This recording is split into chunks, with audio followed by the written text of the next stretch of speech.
Hi, Professor. This is my video talking about the Danger of a Single Story TED Talk that we were supposed to watch. Sorry if I look terrible. I've been sick for the last couple days, so pulling it together and getting healthy before we go to Morocco.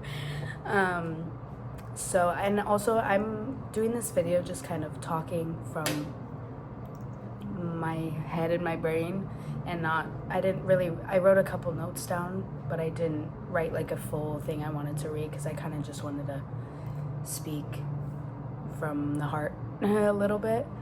So I guess we'll get into it. I believe I had told you this when we had our little Zoom before getting into the study abroad. Also, sorry if you can hear my AC, I'm right next to it. Apologies about that.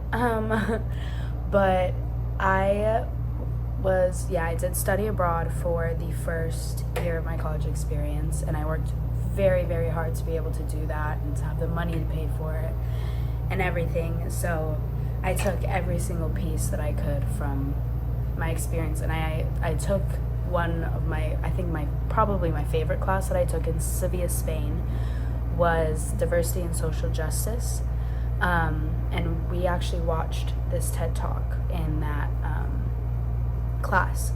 We had watched that TED Talk, and then we went in and we talked to this man named Hassan, and he runs a nonprofit organization, maybe I would call it, called Sevilla Negra, and it supports Africans from kind of all over for coming to Spain. They have a really hard process to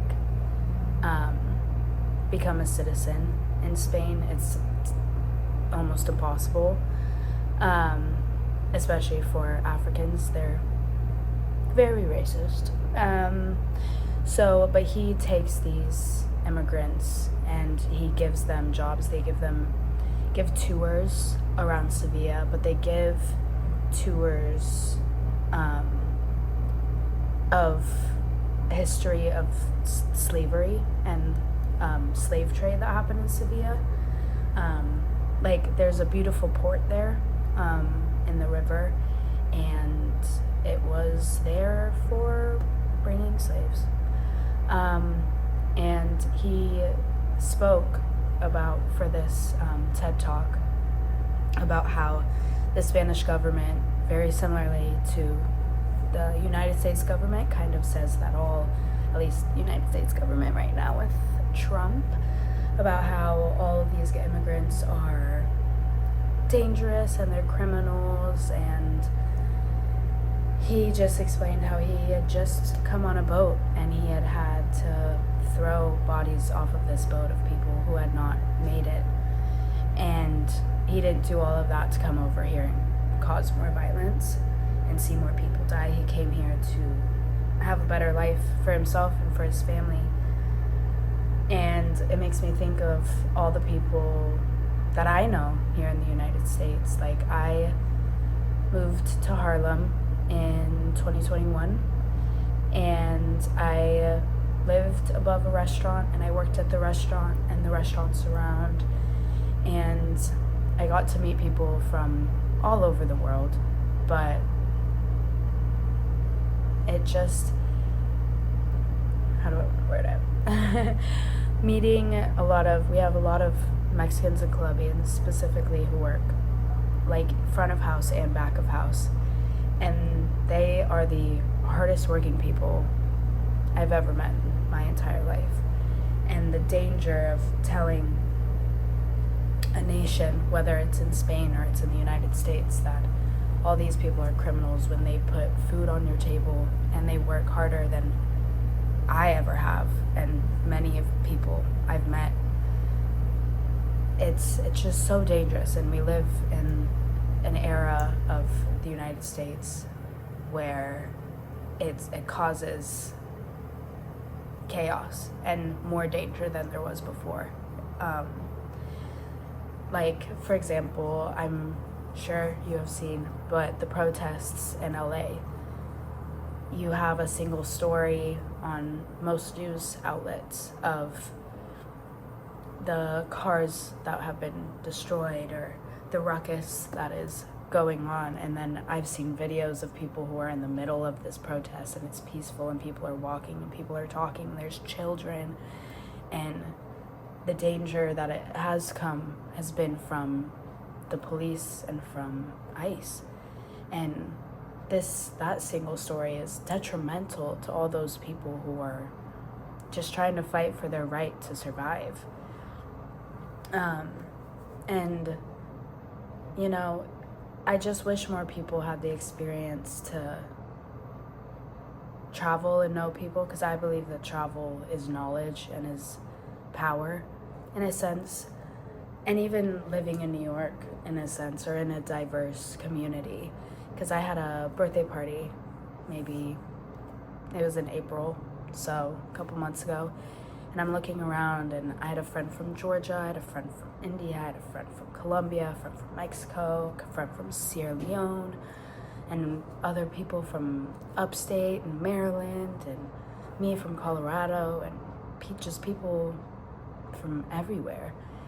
And we're all sitting there, we're all eating the same food, drinking the same drinks, we work at the same restaurants, and we live the same life, even though we're from all over the world, you know.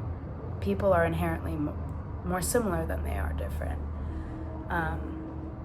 And so, yeah, I love this TED Talk. I'm so glad I've had a second opportunity to kind of talk about it. And I think she writes a lot of children's literature, if I'm not mistaken, but I would love to expand and read one of her books. And she's so eloquent with her words, and yeah. Anyway, I think that was all I had to say for that. I'm excited to expand my single storyness of Morocco and see how people live in different cities, and meet my host family and meet more people and just experience more life around the world. Yeah. I hope this was okay. I hope you enjoyed listening to me ramble, and I'm excited to see you in Morocco. Awesome. Have a good day or night, or whenever you're watching this. Bye. As I was about to upload my video, I also realized after I watched it, I didn't mention parts of the textbook that I wanted to add. So I'm gonna add a couple of those right here. Sorry about that.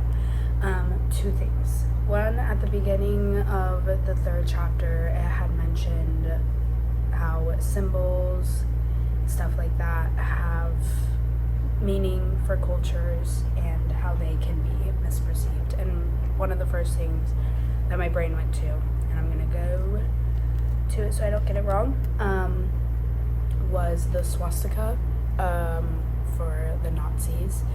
It derives in ancient Indus Valley civilizations and Hinduism. So people normally see a swastika, and obviously now in modern era we think automatically of the Nazis. And I'll never forget, I was in elementary school and there was a kid who was from Cambodia, if I'm not mistaken. I might be mistaken, but anyway, and he was doing a drawing and he drew a swastika, and obviously our teacher was like, no, we can't do that, you know, and tried to explain to us why that is something that cannot be drawn. And he was like, no, this is something that I saw on like buildings, like where I was from. And that just shows, that's another like single story kind of a thing. Like, I've seen videos of people traveling and they see it on a building and they're confused, and it's just like, do your research, understand that there's more context to something than you may understand. And then the other part that I wanted to talk about is, in this, they were talking about inventing race and constructing the other. And that was also something in my previous video when I talked about my diversity and social justice class. Something that we really focused on was that in trying to have social justice, there cannot be the other. Like, the other, as it has been used, as something that is different, or something that is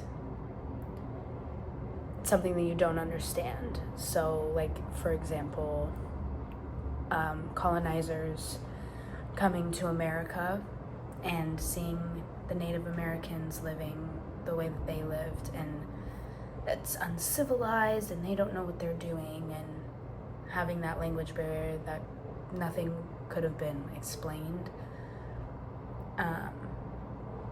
And yet, even if it was, it probably wouldn't have made a difference, but creating that as an other and different and scary and something that they don't understand, so it can't be right. And that was their single story of, this is something I don't understand and I'm not going to try to understand it, so therefore it's other, therefore it's different. And I feel like that's also, and not just feel, it's talked about, that's how race was created, not only as a power constructive, but as a way to say you are other, you are different than me, you are less than me.